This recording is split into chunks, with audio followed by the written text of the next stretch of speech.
Hey guys, Julian here. Today I'm going to be showing you some techniques to make basses kind of similar to like future house tracks you've heard by like Tchami, all over Heldens, New Aspect, all that kind of stuff. And this stuff isn't really too hard to do, but there's definitely some techniques that I want to talk about. So this loop that I have pulled up here, you already heard in the intro. It's just this track I'm working on, but I made this bass sound using two layers that I want to use for this tutorial. So there's, like I said, there's two layers which sound like this together. And what that is it's this metallic FM bass and then this sub. And you need those two layers together because on their own,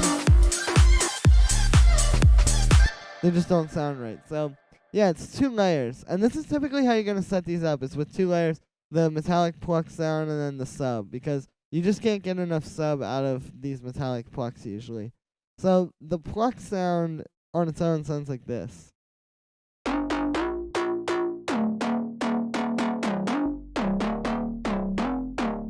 And what this is it's a bass I made in Serum. The preset's in the description. And it's two sine waves being like do with FM, but it's also being shaped a lot with the effects, which I'll show you. So to start off with, I'll turn off the effects, and you can just sort of hear what the what the FM sounds like. So on its own it sounds like this. So pretty straightforward FM bass. All I have is I have two sine waves, like I said. One is just set completely normally with the FM dial out there. And then one is up 2 octaves and 7 semitones, so a fifth, musically speaking. And what the sort of thing that we're doing here that's a little bit unusual is I'm using this for FM, but I'm also playing it out loud. And the reason for that is because it just adds a nice sort of like weight to the bass sound, I guess. If you hear it sounds kind of thin without it, but then when I let it play, it really fills out that mid-range nicely. And it helps, you'll see when I turn on the distortion to really get the sound, it helps a lot. So, there's really not too much to say in this tab. I mean, all I did was just these two basses. I do have the envelope on the filter, which you'll see in a second, but I also have it on the volume. And I like using the same envelope for the filter and the volume because you get a more, like it sounds a little bit tighter because everything is just being modulated by one, and you don't have to worry about a whole lot of like other stuff going on that you gotta mess around with, and it just gets messy when you do that. So this definitely sounds pretty good. Now I'll just talk about the matrix real quick. You can see I just have the envelope 1 on the filter frequency.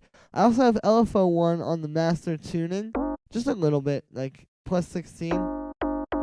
And essentially what that just does is it just adds a little bit of a punch to the sound.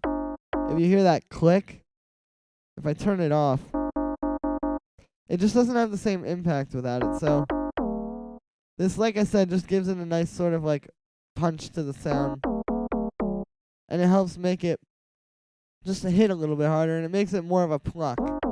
So anyway, as far as the FX tab goes, this is where it really gets its sound. So the key to the sound is distorting it and making this sound, this like weird organy kind of distortion sound, but then filtering it. So we're doing subtractive synthesis essentially, and that's how you get that pluck with just an LFO or a low pass. Excuse me. So yeah, what this is subtractive synthesis. We're making a very harmonically rich sound using 0 squared distortion, and it's all the way up. And then we're taking away from that sound to make what we're really going for.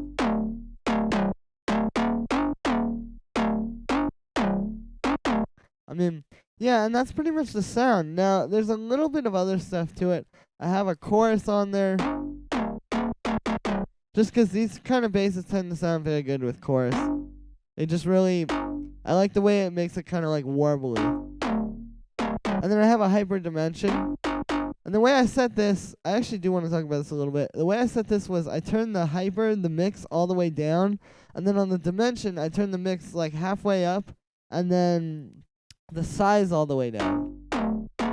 So you get this really tight sound, but you still get the stereo width. Because if you start messing with this hyper, like I'll show you, it can get a little bit messy. It just sounds kind of weird, and it's like phasing weirdly. And if you start having this size up too high on the dimension, it just sounds kind of echoey.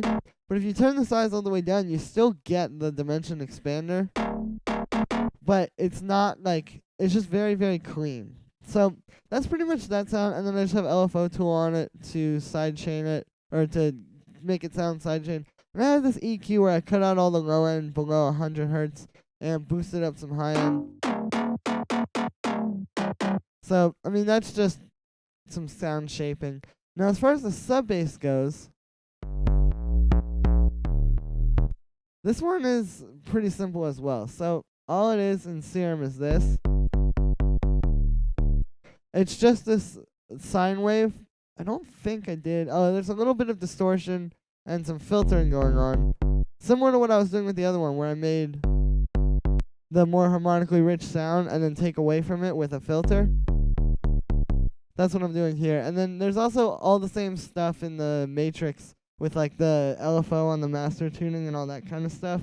And I have the same portamento as well, so it's just mono, legato, and then always. And then I have the portamento knob. I almost said switch. The portamento knob turned up a little bit. But yeah, so that's pretty much how you make the sub. I mean, it's just very simple. You just get a sine wave, distort it a bit, and then maybe use a filter. And the reason for this is because I don't want it to just be pure sine wave. It's just, like, doesn't have enough punch and isn't powerful enough when it's just a sine wave.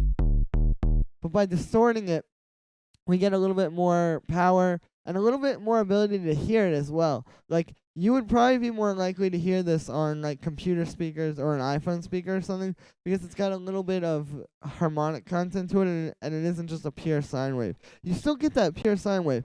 You don't lose that when you start distorting it. Like, you don't lose your fundamental harmonic. You're just adding more on top of it, if that makes any sense. So that's why I do this, and I don't do this and then another sine wave, is because the sine wave, the pure sine wave, is still in there underneath all this stuff, and you can still hear it loud and clear. It's just also got this stuff on top of it, these harmonics.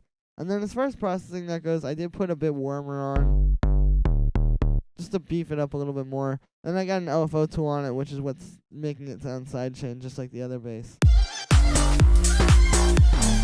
But yeah, guys, that's pretty much how you make that sound. Let me know what you think in the comments. Let me know if there's anything I missed, or if there's anything that you want to know about. Yeah, these presets are available for free download. You can just go down there and get them and put them in Serum if you've got it. If not, I apologize. But thank you very much, guys. I appreciate it. I will see you again tomorrow for another tutorial. Peace.